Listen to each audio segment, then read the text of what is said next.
Bismillahirrahmanirrahim. Assalamu alaikum, dear student.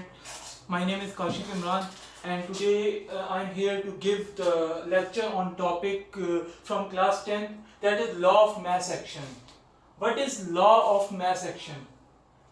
To understand law of mass action, we have to understand two terminologies. सबसे पहले हम बात करते हैं बच्चों, देखिए अगर हमने लॉ ऑफ मास एक्शन को अंडरस्टैंड करना है तो उसके लिए जरूरी है कि हमें दो ऐसे टर्म्स हो जिनका पता हो। ठीक है, फर्स्ट क्या है? Rate of reaction. Rate of reaction क्या चीज है?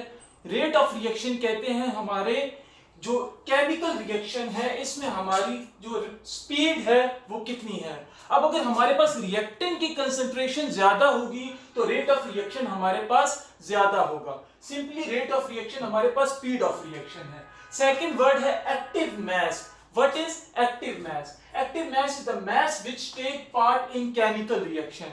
हमें इस बात से कोई गर्ज नहीं है कि हमारे पास टोटल मास कितना है, लेकिन वो मास केमिकल रिएक्शन में, वो मास जो केमिकल रिएक्शन में इन्वॉल्व हो रहा है उसको हम एक्टिव मास कहेंगे। ठीक है, जैसे मैं आपको एग्जांपल देता हूं। फॉर एग्जांपल आप जाते हैं मार्केट में और मार्केट से आप कोई सब्जी लेते हैं, आपने ली 3 किलो सब्जी ली और उस सब्जी में से आप घर में लेके आते हैं, आप 2 किलो सब्जी को पकाते हैं, 1 किलो सब्जी को साइड पे रख लेते हैं, तो जो आपने इस्तेमाल की वो आपके एक्टिव मास कहलाएगा, बाकी आपका एक्टिव मास नहीं होगा। इसी तरह केमिकल रिएक्शन में अगर हम बात करें तो वो मास रिएक्शन का जो हमारे पास केमिकल रिएक्शन में इन्वॉल्व हो रहा है उसको हम कहते हैं एक्टिव मास। एक मतलब फिर देखिएगा, the mass which take part in chemical reaction is called active mass. अब मैं देखिए, जैसे ये आपके पास आपको नजर आ रहा होगा, ये chemical reaction 2 moles of hydrogen react with 1 mole of oxygen to form 2 moles of water. यहाँ पे हमारे पास क्या है? Active mass. 2 moles of hydrogen हमारे पास एक्टिव मास है, 1 मोल ऑफ ऑक्सीजन हमारे पास एक्टिव मास है और 2 मोल ऑफ वाटर हमारे पास एक्टिव मास है। ये जो हमने रिएक्शन से पहले कोफिशिएंट लिखे हैं, एक्चुअली ये हमारे पास एक्टिव मास होते हैं। तो बच्चों अभी तक मैंने आपको क्या बताया? मैंने आपको बताया कि रेट ऑफ रिएक्शन क्या होता है, जो कि मैंने कहा कि रिएक्शन की स्पीड कितनी है उसको हम रेट ऑफ रिएक्शन कहेंगे। सेकंड मैंने आपको क्या चीज बताई? एक्टिव मास क्या चीज है? एक्टिव मास है the mass which take part in chemical reaction, उसको हम एक्टिव मास कहते हैं। अच्छा, एक्टिव मास को हम एक्सप्रेस किस में करते हैं? स्क्वायर ब्रैकेट में। हम इसको स्क्वायर ब्रैकेट के जरिए हम इसको एक्सप्रेस करते हैं और इसका यूनिट क्या है? Moles per DM cube. ठीक है, मोल्स पर डीएम क्यूब को हम इस तरह भी लिख सकते हैं, मोल डीएम -3। अगर आप ये स्लैश हटा देते हैं तो आप इस तरह भी मोल पर डीएम क्यूब को लिख सकते हैं। उसके बाद हम आते हैं, ये जो लॉ ऑफ मास एक्शन था ये एक्चुअली दिया किसने था? ये कॉन्सेप्ट किसने दिया था? ये दो नॉर्वेजियन साइंटिस्ट थे, जो कि नॉर्वेजियन साइंटिस्ट का मतलब है नॉर्वे से बिलोंग करते थे। उन्होंने 1869 में ये लॉ ऑफ मास एक्शन दिया था, जो कि मैंने आपको अभी बताया। लॉ ऑफ मास एक्शन किसने दिया? नॉर्वेजियन साइंटिस्ट ने 1866 में। उनके नाम क्या थे? C N Goldberg and Peter Bragg. ठीक है, अब आते हैं मेन डेफिनेशन की तरफ। ये तो था इंट्रोडक्शन, क्योंकि अगर मैं आपको डेफिनेशन बताता और आपको बैकग्राउंड ना पता होता, इन वर्ड्स का पता होना जरूरी था, इसलिए मैंने आपको पहले इन टर्मिनोलॉजीज का बताया। अब आते हैं डेफिनेशन की तरफ कि what is law of mass action. आपकी बुक में डेफिनेशन लिखी हुई है एक ही सीक्वेंस में, लेकिन मैंने उसको 2 पार्ट्स में डिवाइड किया है बच्चों, ताकि आपको समझने में आसानी हो। तो देखिए, सबसे पहले क्या है? What is law of mass action? The rate at which substance react is directly proportional to the active mass. क्या मतलब है इसका? कि हमारे पास जितना एक्टिव मास होगा रिएक्टेंट का, उतना ही हमारा रेट ऑफ रिएक्शन ज्यादा होगा, मतलब रिएक्शन की स्पीड ज्यादा होगी। अब इधर हम समझते हैं इसको, मैं आपको एक एग्जांपल के जरिए समझाता हूं। Rate of reaction directly proportion है एक्टिव मास की। तो ये आप देख सकते हैं, ये मैं आप रिएक्शन यहां पे लिख रहा हूं। For example 2 moles of hydrogen react with 1 mole of oxygen to form 2 moles of water. तो आप देखिए यहां पे मेरे पास हाइड्रोजन कितना है? 2 मोल्स है, तो मतलब हाइड्रोजन का एक्टिव मास कितना हुआ? 2 हुआ, और ऑक्सीजन का एक्टिव मास कितना है? 1 है। अब अगर मैं बात करता हूं एक्टिव मास की, अगर फॉर एग्जांपल ये 2 की जगह हाइड्रोजन 3 होता, ठीक है, तो इसका मैं क्या कहता है कि रेट ऑफ रिएक्शन और भी बढ़ जाता, क्योंकि जैसे जैसे मेरे पास एक कोफिशिएंट की वैल्यू बढ़ेगी तो मेरे पास रेट ऑफ रिएक्शन भी बढ़ेगा। तो हम क्या कहते हैं, रेट ऑफ रिएक्शन जो हमारा है एक्टिव मास के डायरेक्टली प्रोपोर्शन है। अब हाइड्रोजन के यहाँ पे 2 लिखा हुआ है, फॉर एग्जांपल यहाँ पे 4 वैल्यू होती या 5 होती, कुछ भी होती, जैसे जैसे मेरे पास एक कोफिशिएंट की वैल्यू बढ़ेगी तो मेरा ओवरऑल रेट ऑफ रिएक्शन भी बढ़ेगा। तो ये तो था हाइड्रोजन को अगर मैं अलग से देखता हूं, हाइड्रोजन मेरे पास एक एलिमेंट है, ऑक्सीजन मेरे पास दूसरा है। अब अगर मैं ऑक्सीजन के मोल्स को बढ़ाता हूं, मींस इसका एक्टिव मास बढ़ाता हूं, तब मेरे पास रिएक्शन पे कोई इफेक्ट पड़ेगा या नहीं पड़ेगा, देखते हैं हम। ठीक है, अगर ऑक्सीजन मेरे पास यहाँ पे 1 है, फॉर एग्जांपल मेरे पास यहाँ पे ऑक्सीजन की वैल्यू 1 के बजाय 3 होती, तो मैं क्या कहता कि हाइड्रोजन पहले भी 2 था, अब भी 2 है, लेकिन अगर in case for example oxygen की वैल्यू बढ़ गई है, 1 के बजाय 3 हो गई है, तो अब क्या केमिकल रिएक्शन पे असर पड़ेगा? जी बिल्कुल पड़ेगा, क्योंकि मैंने आपको बताया कि चाहे ये 2 वैल्यू 3 हो जाए, 4 हो जाए, या यहाँ पे 1 है, ये अगर 2 हो जाए, 3 हो जाए, 4 कुछ भी हो जाए, इन दोनों में से कोई भी वैल्यू बढ़ेगी मेरे पास रिएक्टेंट्स में, मतलब इनके कोफिशिएंट बढ़ेंगे, तो ओवरऑल मेरे पास केमिकल रिएक्शन की स्पीड बढ़ेगी। तो क्या इस बात से क्या समझ आती है डियर स्टूडेंट्स, आप देख सकते हैं कि जैसे जैसे मेरे पास ये कोफिशिएंट की वैल्यू बढ़ रही है, कोफिशिएंट एक्चुअली क्या चीज है, यहाँ पे ये एक्टिव मास कहलाता है। तो अब जैसे जैसे मेरे पास कोफिशिएंट की वैल्यू इंक्रीज हुई, तो इट मींस कि मेरे पास रेट ऑफ रिएक्शन भी इंक्रीज हुआ, क्योंकि मैंने आपके सामने लिखा हुआ है कि जैसे जैसे हमारे पास एक्टिव मास इंक्रीज होता है तो रेट ऑफ रिएक्शन भी इंक्रीज होगा। अब आते हैं डेफिनेशन के सेकंड पार्ट की तरफ। The rate of chemical reaction is directly proportional to product of active mass. पहले यहाँ पे सिंपल एक्टिव मास लिखा हुआ था, अब सेकंड पार्ट में क्या लिखा, प्रोडक्ट ऑफ एक्टिव मास। इसका मतलब ये है कि शुरू में तो आपके पास जितने रिएक्टेंट्स थे, जितने हाइड्रोजन थे, जितने ऑक्सीजन थे, इतना ही स्पीड आपका, इतनी ही मतलब आपके रिएक्शन का उतना ही स्पीड होगा। ठीक है, अगर कम रिएक्टेंट्स की कंसंट्रेशन कम है, रिएक्टेंट का एक्टिव मास कम है, तो रिएक्शन स्लो होगा। लेकिन अगर रिएक्टेंट का एक्टिव मास इंक्रीज हो गया है, 2 के बजाय 4 हो गया है, तो आपका रिएक्शन इंक्रीज हो गया। तो फर्स्ट पार्ट था। सेकंड पार्ट में क्या है आप देख सकते हैं, proportional to product of active mass. Product of active mass का क्या मतलब है, active product of active mass का मतलब ओवरऑल मेरे पास ये 2, ये 1 और ये 2, तो कंबाइनिंग कलेक्टिवली जब मैं इस सारे के सारे रिएक्शन का, इस होल रिएक्शन का जब मैं एक्टिव मास लूंगा और उसको देखूंगा, वो जितना ज्यादा होगा ओवरऑल मेरे पास रिएक्शन प्रोसीड उतनी स्पीड से करेगा। तो फर्स्ट पार्ट तो ये कह रहा था कि रिएक्टेंट के एक्टिव मास जितना ज्यादा होगा उतना ही आपका रिएक्शन उतनी तेजी से स्टार्ट होगा। लेकिन बाद में जब रिएक्शन स्टार्ट हो गया तो ये तो रिवर्सिबल रिएक्शन के लिए एप्लीकेबल है ना, लॉ ऑफ मास एक्शन। तो जब हमारे पास रिवर्सिबल रिएक्शन में क्या होता है, जैसे जैसे टाइम गुजरता जाता है तो रिएक्शन की स्पीड किस पे डिपेंड करती है, इन तीनों पे। ठीक है, कि आपके पास प्रोडक्ट का कितना एक्टिव मास है और आपके पास रिएक्टेंट का कितना एक्टिव मास है, इन सब को मिला के जो हमारे पास ओवरऑल एक्टिव मास बन रहा है तो उतनी ही स्पीड से रिएक्शन प्रोसीड करेगा। ठीक है, अब आते हैं बच्चों इसके मेन जो चीज है, ये जो सबसे इंपॉर्टेंट ये है, बोर्ड में अक्सर आपसे पूछा जाता है कि डिराइव करें, आपको क्वेश्चन आता है कि derive equation for law of mass action. तो इसका मैथमेटिकल इक्वेशन जो है वो मैं अभी आपके सामने डिराइव करूंगा। मैथमेटिकली पहली बात आप देखें, rate of forward reaction is directly proportional to A और बी। अच्छा, इससे पहले आपको बल्कि एक बात बताता चलूं, मैं जनरल यहाँ पे कोई रिएक्शन लिखता हूं। ठीक है, ये आपको मैं बाद में बताता हूं, पहले मैं जनरल रिएक्शन यहाँ पे लिखता हूं।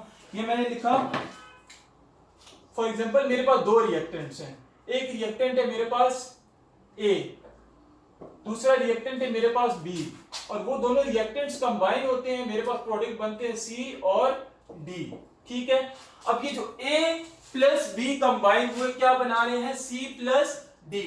लेकिन ये जो मैंने साथ यहाँ पे A के साथ छोटा a लिखा, B के साथ छोटा b लिखा, C के साथ छोटा c और D के साथ छोटा d। ये मैंने क्यों लिखा? एक्चुअली ये जो स्मॉल a b c और d है ये आपके एक्टिव मैसेज है। जो मैंने आपको यहाँ पे बताया ये 2 था, जैसे ये 1 था, ये सारे क्या है? एक्टिव मैसेज हैं। ठीक है, तो अब बात करते, अब आते हैं मेन हमारे डेरिवेशन की तरफ। अब ये मैंने एक हाइपोथेटिकल एक जनरल इक्वेशन ली है जिसमें दो रिएक्टेंट्स हैं और वो दोनों रिएक्टेंट्स कंबाइन होकर क्या बना रहे हैं? दो प्रोडक्ट्स बना रहे हैं। ठीक है, अब बात करते हैं इसको मैथमेटिकली। तो ये rate of forward reaction, rate of forward reaction is directly proportional to A फिर बी और बी। मींस जितना आपके पास रिएक्शन में रिएक्टेंट ज्यादा होगा उतना ही आपका रिएक्शन का रेट फास्ट होगा। ठीक है, मतलब आपका रिएक्शन तेजी से होगा। जितनी इसकी ए और बी की वैल्यू ज्यादा होगी उतना आपका फॉरवर्ड रिएक्शन फास्ट होगा। अब आते हैं next, rate of reverse reaction is directly proportional to C and D। क्या मतलब है कि आपका फॉरवर्ड रिएक्शन जो था वो दोनों रिएक्टेंट्स पे डिपेंड करता था। जैसे जैसे आपके रिएक्टेंट्स की अगर फॉर एग्जांपल एक्टिव मैसेज बढ़ रहे हैं तो आपका रिएक्शन स्पीड अप होता जाएगा। लेकिन रेट ऑफ रिवर्स रिएक्शन का मतलब है जो बैक पे आता है। रिवर्स रिएक्शन आपके किस चीज पे डिपेंड करता है? Active message of C and active message of D। ठीक है, ये मैंने आपके सामने दोनों लिखे। Forward reaction is directly proportional to AB and rate of reverse reaction is directly proportional to CD। अब आते हैं हम इसको, आपको पता है, आपने बच्चों पढ़ा है, फिजिक्स में भी पढ़ा होगा कि रेट ऑफ फॉरवर्ड रिएक्शन मैंने क्या लिखा है? Directly proportional. तो जब भी हम कोई प्रोपोर्शनैलिटी का साइन हटाते हैं तो इक्वल लगाते हैं तो साथ कोई ना कोई कांस्टेंट लगाते हैं। अब मैं रेट ऑफ फॉरवर्ड रिएक्शन है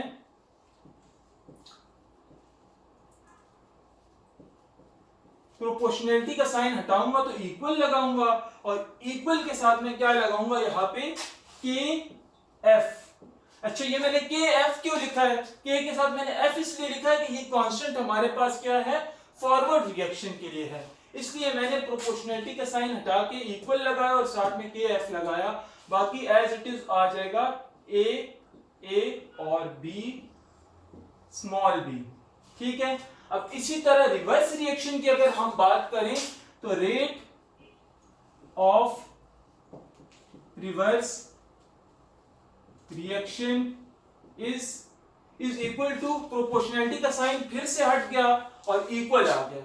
अब यहाँ पे रिवर्स की बात हो रही है तो हम कांस्टेंट लगाएंगे बजाय KF के KR।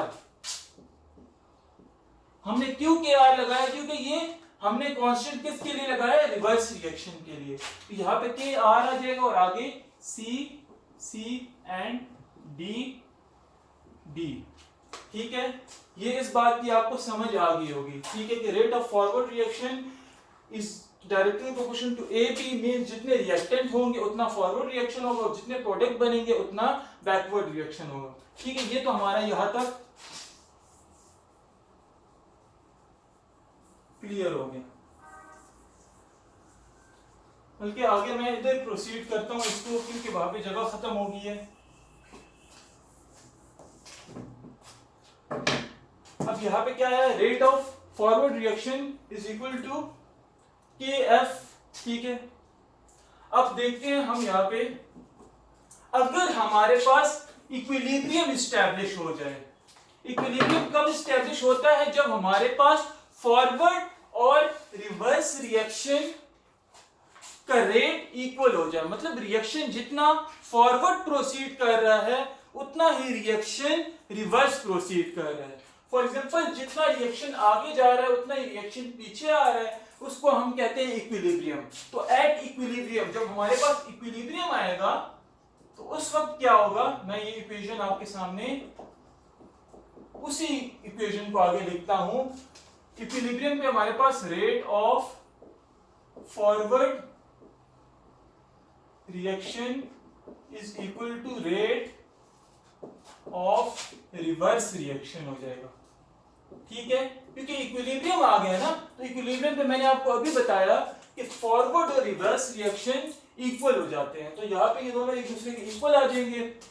अब मैं इनकी जो वैल्यूज थी उसको मैं यहाँ पे सब्स्टिट्यूट करता हूँ। फॉरवर्ड रिएक्शन की जगह मैं क्या लिखूं, रेट ऑफ फॉरवर्ड रिएक्शन की जगह मैं लिखूंगा के एफ इज इक्वल टू, ये देखें, ए की power A B power B, ठीक है, इज इक्वल टू, ये आप देखें के आर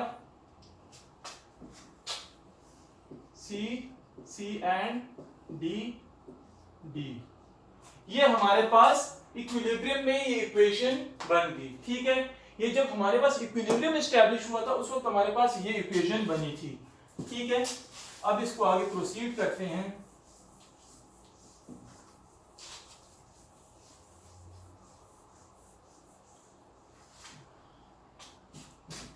आप देख सकते हैं कि एफ ए की पावर ए बी की पावर बी, इसी तरह K R C power C and D power D. अब मैं क्या करता हूं, आपने मैथ्स में रूल पढ़ा होगा कि यहाँ पे अगर ये मल्टीप्लाई हो रहा है के एफ ए के साथ और बी के साथ मल्टीप्लाई हो रहा है, इसको मैं इसी तरह लिखता हूँ के एफ को, और यहाँ पे के आर इन दोनों के साथ मल्टीप्लाई हो रहा है तो इक्वल की दूसरी तरफ आके ये डिवाइड हो जाएगा। क्या मेरे पास बन गया के एफ डिवाइडेड बाय के आर, कि ए और बी यहाँ पे के एफ के साथ मल्टीप्लाई हो रहे थे, इसी तरह ये दूसरी साइड पे जाके डिवाइड हो जाएंगे। तो मेरे पास क्या इक्वेशन बन गई, सी एंड डी। इसी तरह नीचे डिनोमिनेटर में ए एंड बी। तो आप देखें डियर स्टूडेंट्स, आप देख सकते हैं कि हमने क्या किया। ये स्टेप मैं आपको फिर से दोबारा से रिपीट करता हूं कि के एफ और के आर, ये कैसे, के आर जो था यहाँ पे मल्टीप्लाई हो रहा था सी और डी के साथ, तो ये उस दूसरी साइड पे जाके इक्वल के दूसरी तरफ जाके ये डिवाइड हो गया। इसी तरह ये ए और बी जो थे, यहाँ पे के एफ के साथ मल्टीप्लाई हो रहे थे, इक्वल के दूसरी तरफ आके सी और डी के नीचे आके डिवाइड हो गए। तो हमारे पास न्यूमरेटर में क्या आया, प्रोडक्ट्स आ गए, और डिनोमिनेटर में क्या आ गया, रिएक्शंस आ गए। तो हम क्या कहते हैं कि इक्विलिब्रियम में, अच्छा, के एफ और के सी, के एफ डिवाइडेड बाय के आर को जब मैं कलेक्टिवली लिखूंगा तो इसे मैं क्या लिखूंगा, के सी। ये क्या चीज है, equilibrium constant. K C is equal to equilibrium constant. तो K C is equal to C power C, D power D, A power A और बी पावर बी। तो ये हमारे पास क्या इक्वेशन बन गई, के सी इज इक्वल टू, ये सारा आ जाएगा। ठीक है, इसकी जगह मैंने क्या लिख दिया, के एफ डिवाइडेड बाय के आर की जगह के सी। तो इक्विलिब्रियम में हमारे पास ये इक्वेशन बन जाती है। इसका मतलब क्या है कि हमारे पास रेट ऑफ रिएक्शन जो है हमारा किस चीज पे डिपेंड करता है, molar concentration of product divided by molar concentration of reactant. यहां पे मैंने लिखा हुआ आप देख सकते हैं, equilibrium constant is equal to ratio of product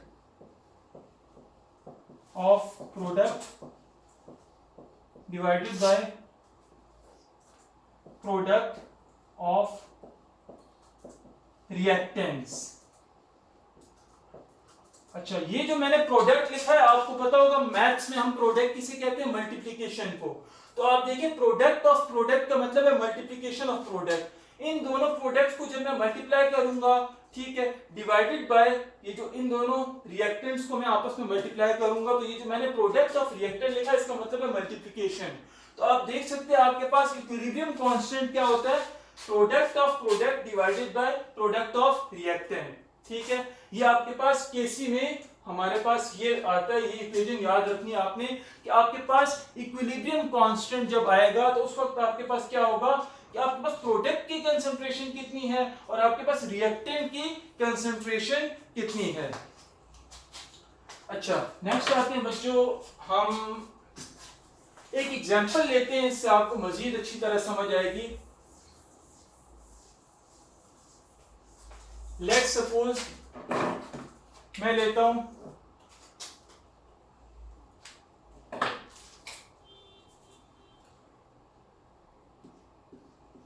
nitrogen लिया मैंने N2, ठीक है, और मैंने क्या लिया, हाइड्रोजन लिया। ये जब कंबाइन होंगे क्या बनेंगे, अमोनिया, ठीक है।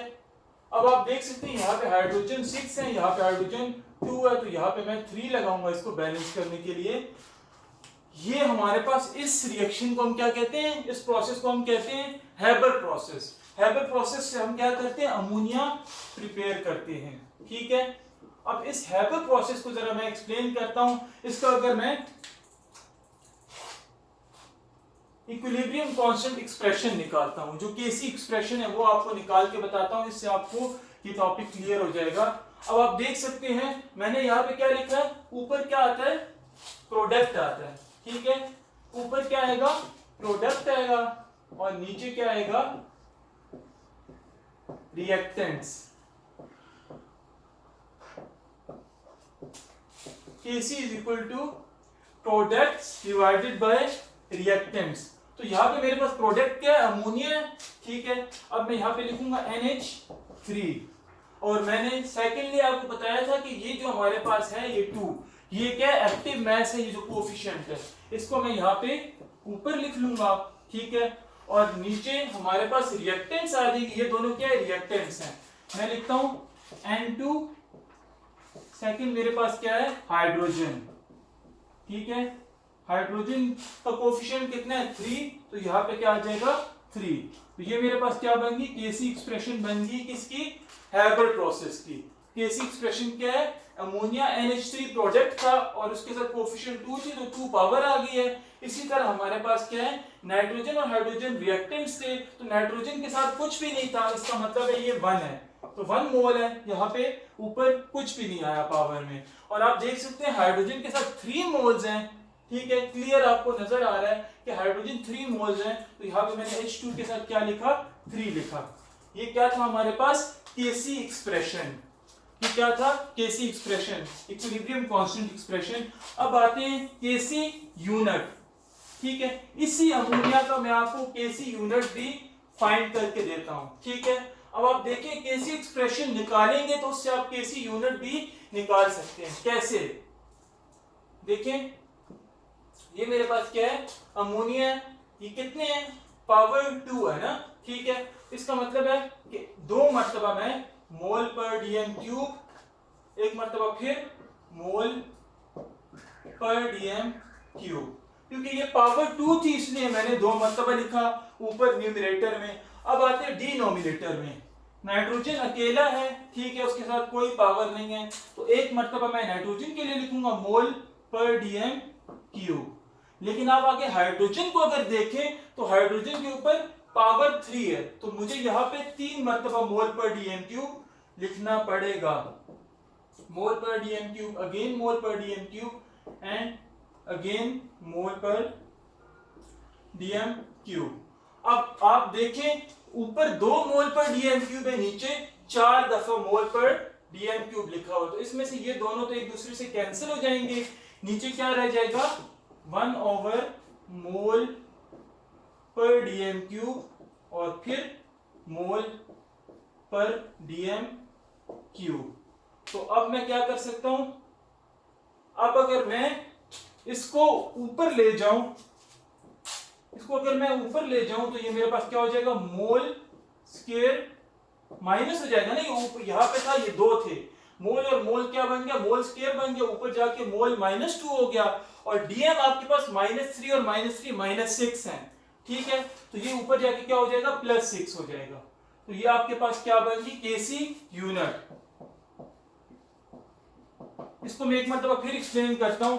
आप देखिए आपके पास नाइट्रोजन कितने हैं, 1 है, तो नाइट्रोजन के लिए मैंने एक मरतबा लिखा मोल पर डीएम क्यूब, और ये जो आपके पास ये हाइड्रोजन है ये 3 है, तो 1 2 3 मरतबा मैंने इसके लिए लिखा, ठीक है। अब आते हैं अमोनिया। अमोनिया पे 2 अमोनिया का पावर यहाँ पे मैंने 2 लिखा हुआ है, या यहाँ पे कोफिशिएंट 2 है, तो इसके लिए मैंने 2 मरतबा मोल पर डीएम क्यूब लिखा। अब अगर मैं इसकी आपके सामने इसकी कटिंग करता हूं तो 2 मोल पर डीएम क्यूब 2 मोल पर डीएम क्यूब से कट जाएंगे, और नीचे क्या रह जाएगा, 2 मोल पर डीएम क्यूब नीचे डिनोमिनेटर में रिमेनिंग रह जाएंगे। तो तो आप देखें अगर उन दोनों को मैं कंबाइन करूं, नीचे मोल स्क्वायर dm -6 आ रहा है, अब मोल स्क्वायर ऊपर जाके मोल -2 हो जाएगा और dm -6 था तो ये ऊपर जाके dm +6 हो जाएगा। तो ये बच्चों ये आज हमारा आज का ये टॉपिक था और इंशाल्लाह ठीक है नेक्स्ट टॉपिक हमारा इसी को आपको मैं यूनिट्स को मजीद एक्सप्लेन करूंगा। Thank you so much. हमारे चैनल को सब्सक्राइब करना ना भूलिएगा। अल्लाह हाफिज़।